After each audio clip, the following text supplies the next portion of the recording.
Hello friend, কেমন আছেন সবাই? আশা করি সবাই খুবই ভালো আছেন। এমটে এনিমে স্কোয়াডে the wrong way to use healing magic এনিমের তৃতীয় এবং চতুর্থ এপিসোডে আপনাদের সবাইকে স্বাগত।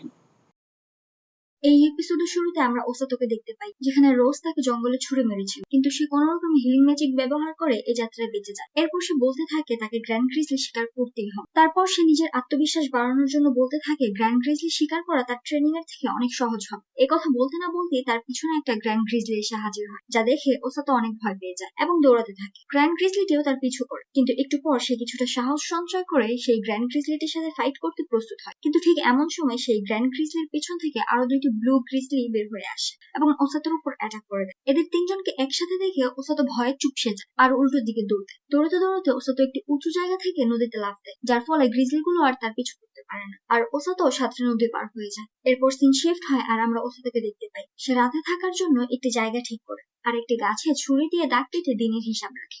এরপর আমাদের পরের দিন সকালের দৃশ্য দেখানো হয়, যেখানে ওসাতো সেই গ্র্যান্ড গ্রিজলিটিকে খুঁজতে বের হয়ে যায়। কিছু দূর যেতে না যেতেই সে হঠাৎ একটি গাছে আঁচড়ের দাগ দেখতে পায়। এমন সময় পাশের ঝোপে কিছু একটা নড়ে ওঠে। এটি দেখে ওসাতো তার ছোট্ট ছুরিটি নিয়ে প্রস্তুত হয়ে যায়, কিন্তু ঝোপ থেকে একটা ছোট্ট খরগোশ বেরিয়ে আসে। খরগোশটি আহত দেখে ওসাতো তার হিলিং ম্যাজিক দিয়ে খরগোশটিকে ঠিক করে দেয়। প্রতিদান স্বরূপ খরগোশটি ওসাতোকে সেই গ্র্যান্ড গ্রিজলিদের গুহার সামনে নিয়ে আসে। ওসাতো এখানে এসে দেখতে পায় সেই গ্র্যান্ড গ্রিজলি গুলো একটা পুরো পরিবার। সাদা গ্রিজলিটা হলো বাবা, বড় ব্লু গ্রিজলিটা হলো মা, আর ছোট্ট গ্রিজলিটা হলো তাদের বাচ্চা। এই সব কিছু দেখে ওসাতো ঠিক করে সে সেই গ্র্যান্ড গ্রিজলিদের উপর নজর রাখে। এভাবে ওসাতো আর সেই খরগোশটি মিলে সেই গ্র্যান্ড গ্রিজলিগুলোর উপর নজর রাখতে থাকে। কিন্তু হঠাৎ একদিন নদীর পানি খাওয়ার কারণে ওসাতোর পেট খারাপ হয়ে যায়। সে হিলিং ম্যাজিক ব্যবহার করেও সম্পূর্ণভাবে তা ঠিক করতে পারে না। এরপর সেই খরগোশটি ওসাতোকে জঙ্গলের মাঝে একটি ঝিলের কাছে নিয়ে যায়, যার পানি একদম পরিষ্কার থাকে। ওসাতো সেই পানি খাওয়ার সিদ্ধান্ত নেয়, কিন্তু এমন সময় খরগোশটি কোনো একটি কারণে ভয় পেয়ে একটি গাছের ডালে উঠে পড়ে। ওসাতো কিছু একটির উপস্থিতি টের পেয়ে সেও সেই গাছের ডালে চড়ে বসে। এমন সময় সে একটি বড় সাপকে যেতে দেখে। এই সাপটিকে দেখে সে মনে মনে ভাবতে থাকে যে তার এই সাপটি থেকে সাবধানে থাকতে হবে। এরপর সেই পুনরায় সেই গ্র্যান্ড গ্রিজলিগুলোর উপর নজর রাখতে চলে যায়। এভাবে হঠাৎ একদিন ওসাতো সিদ্ধান্ত নেয় সে সেই গ্র্যান্ড গ্রিজলিগুলোর সাথে ফাইট করবে। সে সেখানে যেতে নিলে খরগোশটি তাকে যেতে দেয় না, তাই সে ভাবে বৃষ্টি থামার পরে সে যাবে। কিন্তু বৃষ্টি থামার পর সে যখন গ্র্যান্ড গ্রিজলিদের গুহার কাছে যায়, তখন সে দেখতে পায় কেউ আগে সেই বড় দুইটি গ্র্যান্ড গ্রিজলিকে মেরে ফেলেছে। গ্রিজলিগুলোর গায়ে বড় দাঁতের দাগ দেখে সে বুঝে যায় যে এই গ্রিজলিগুলোকে সেই সাপটিই মেরেছে। সে এইসব কিছু ভাবছিল, এমন সময় ভাঙা গুহাটা থেকে সেই ছোট্ট গ্র্যান্ড গ্রিজলির বাচ্চাটা বের হয়ে আসে আর মাথা দিয়ে হালকা ধাক্কা দিয়ে তার মা বাবাকে ওঠানোর চেষ্টা করে। কিন্তু তখন সে বুঝতে পারে না তার মা বাবা মারা গেছে। যখন সে এটি বুঝতে পারে তখন সে চিৎকার করতে থাকে। এগুলো দেখে ওসাতো অনেক রেগে যায়। সে ঠিক করে সেই সাপটিকে মারবে। এরপর সিন শিফট হয় আর আমরা কাজুকি আর শিজুনাকে দেখতে পাই। তারা দুজন ওসাতোর সাথে দেখা করতে আসে, কিন্তু রেস্কিউ টিমের একজন জানায় যে 10 দিন আগে ওসাতো রাজ্যের বাইরে গিয়েছে, কিন্তু এখনো ফিরে আসেনি। একথা শুনে কাজুকি অনেকটা চিন্তিত হয়ে যায়, কিন্তু শিজুনে কাজুকিকে চিন্তা করতে নিষেধ করে আর ওসাতোর উপর ভরসা রাখতে বলে। এরপর আবারও সিন শিফট হয় আর আমরা ওসাতোকে দেখতে পাই সে সেই সাপটির সাথে লড়াই করার জন্য একটি হাতিয়ার তৈরি। সে একটি বড় গাছের ডাল শার্প করে কাটে, তারপর সে হাপুস হুপুস করে খাবার খায় আর একটু এক্সারসাইজ করে। এরপর বেরিয়ে পড়ে। খরগোশটি তাকে রাস্তা চিনিয়ে নিয়ে যেতে থাকে। অনেকটা পথ পেরিয়ে সে যখন সাপটির কাছে পৌঁছে যায়, তখন সে দেখতে পায় সেই গ্র্যান্ড গ্রিজলের বাচ্চাটি সেই সাপটির সাথে ফাইট করছে। সাপটি ব্লু গ্রিজলের বাচ্চাটিকে মেরে ফেলতেই নিবে, এমন সময় ওসাতো সেই সাপটির উপর হামলা করে। তাই সেই সাপটি কিছুটা ডিস্ট্রাক্ট হয়ে সেই ব্লু গ্রিজলের বাচ্চাটিকে ফেলে দেয় আর ওসাতোর উপর হামলা করে, কিন্তু ওসাতো তার হামলা থেকে বেঁচে যায়। তারপর সেই শার্প করা গাছের ডালটি সেই সাপের চোখে ঢুকিয়ে দেয়।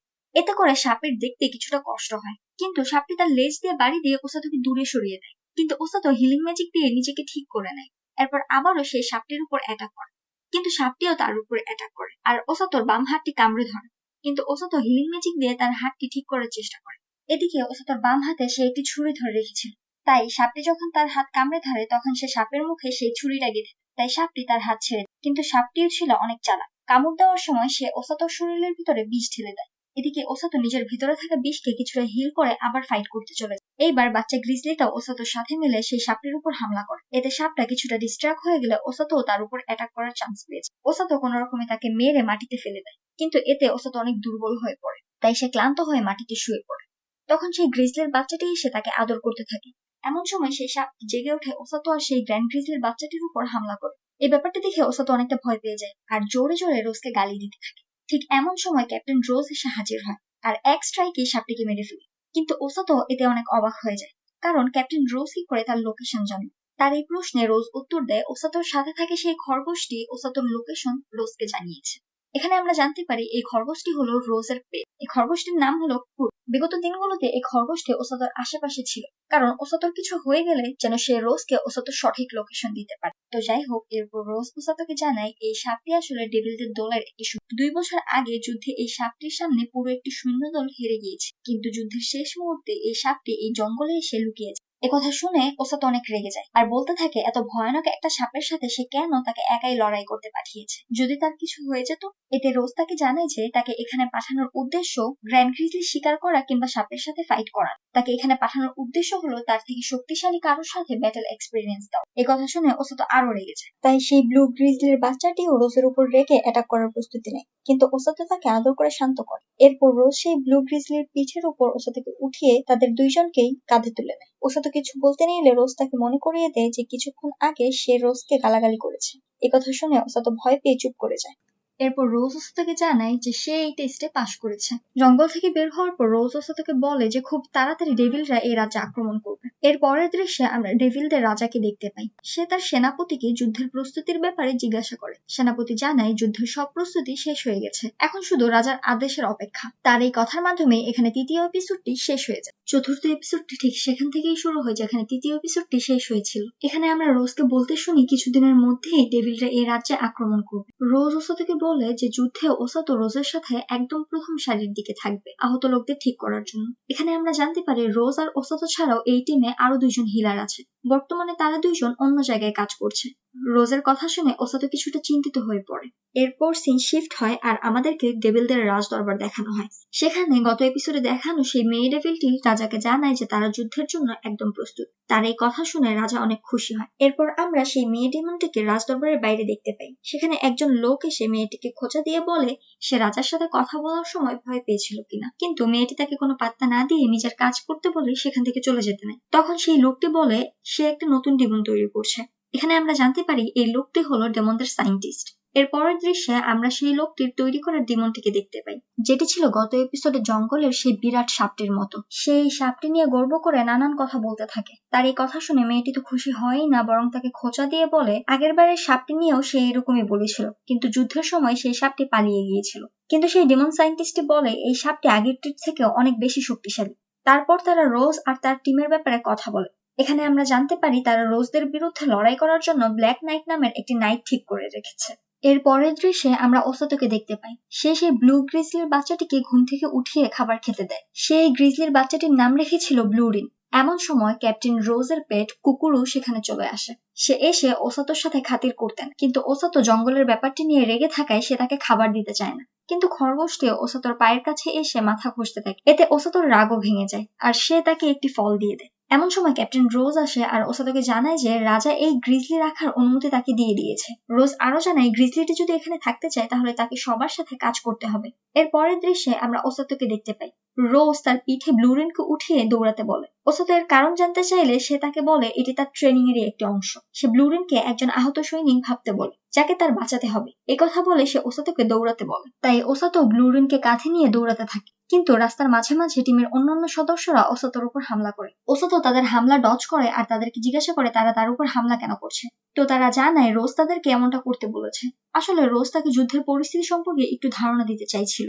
এভাবে ওসাতো ট্রেনিং করতে থাকে, কিন্তু দুপুরের আগেই সে হাঁপিয়ে যায় এবং মাঠের মধ্যেই শুয়ে পড়ে। তারপর রোজ আসে আর তাকে বলে একটু বিশ্রাম করে তারপর ব্লুরিনকে নিয়ে পুরো শহরটি একবার চক্কর দিতে।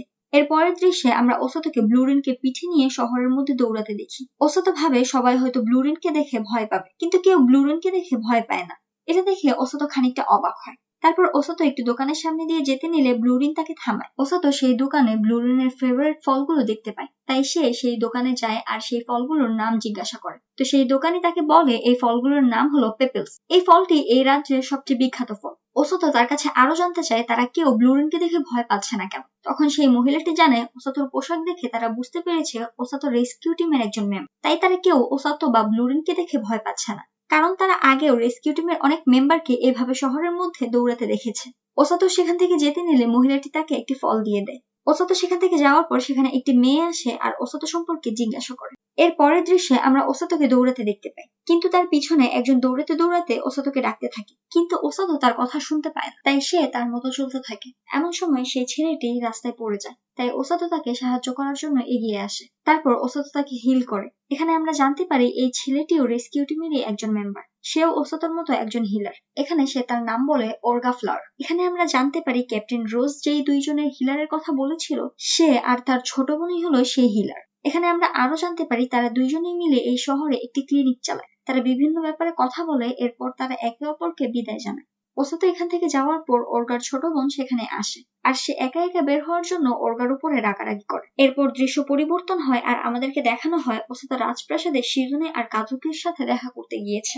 সেখানে গিয়ে সে দেখতে পায় শিজুনে সেখানে ট্রেনিং করছে। এর পরের দৃশ্যে আমরা শিজুনে আর ওসাতোকে একই সাথে দেখতে পাই। সেখানে শিজুনে ব্লুরিনের সাথে বন্ধুত্ব করতে চায়, কিন্তু ব্লুরিন তাকে একদমই পাত্তা দেয় না। এভাবে তারা বিভিন্ন ব্যাপার নিয়ে খুনসুটি করতে থাকে। এমন সময় ওসাতো শিজুনের হাতে কিছু আঘাতের চিহ্ন খেয়াল করে। সেই ব্যাপারে শিজুনেকে জিজ্ঞাসা করলে শিজুনে তাকে জানায় বেশি ট্রেনিং করার কারণে তার হাতে এমন হয়ে গেছে। তারপর ওসাতো তার হিলিং ম্যাজিক দিয়ে শিজুনের হাত দুটিকে ঠিক করে দেয়। এরপর ওসাতো কাজুকির ব্যাপারে শিজুনের কাছে জানতে চাইলে শিজুনে তাকে বলে কাজুকি ট্রেনিং এর জন্য রাজ্যের বাইরে গিয়েছে। এরপর সিন শিফট হয় আর আমরা কাজুকিকে দেখতে পাই। সে ক্যাপ্টেন সিগলিসের সাথে জঙ্গলের মধ্যে দিয়ে যাচ্ছিল। এমন সময় ক্যাপ্টেন সিগলিস কাজুকিকে বলে খুবই শীঘ্রই ডিমনরা এই রাজ্যে আক্রমণ করবে। এই ব্যাপারটি নিয়ে কাজুকি খানিকটা চিন্তিত হলেও ক্যাপ্টেন সিগলিস তাকে সাহস যোগ। এরপর সেও মনে মনে ঠিক করে সে এই রাজ্যের মানুষদেরকে বাঁচানোর জন্য আপ্রাণ চেষ্টা করবে। তারা এই ব্যাপারটি নিয়ে কথা বলছিল, এমন সময় হঠাৎ করে তাদের সামনে নেকড়ের একটা বড় দল চলে আসে। কাজুকি আর ক্যাপ্টেন সিগলিস দুইজনই প্রস্তুত হয়ে যায় সেই নেকড়ের দলের সাথে লড়াই করার জন্য। এরপর আবার সিন শিফট হয় আর আমাদেরকে ওসাতো আর শিজুনেকে দেখানো হয়। সেখানে শিজুনে ওসাতোকে বলে কাজুকি ফিরে আসার পর শিজুনেকে ট্রেনিং এর জন্য বাইরে যেতে হবে। তাদের কথাবার্তা শেষে ওসাতো শিজুনের কাছ থেকে বিদায় নিয়ে সেখান থেকে চলে যায়। এর পরের দৃশ্যে আমরা রোজ আর ওসাতোকে দেখতে পাই। সেখানে রোজ ওসাতোকে জিজ্ঞাসা করে সে ট্রেনিং এ অভ্যস্ত হয়েছে কিনা। ওসাতো তাকে জানায় যে সে ট্রেনিং এ অভ্যস্ত হয়ে গেছে।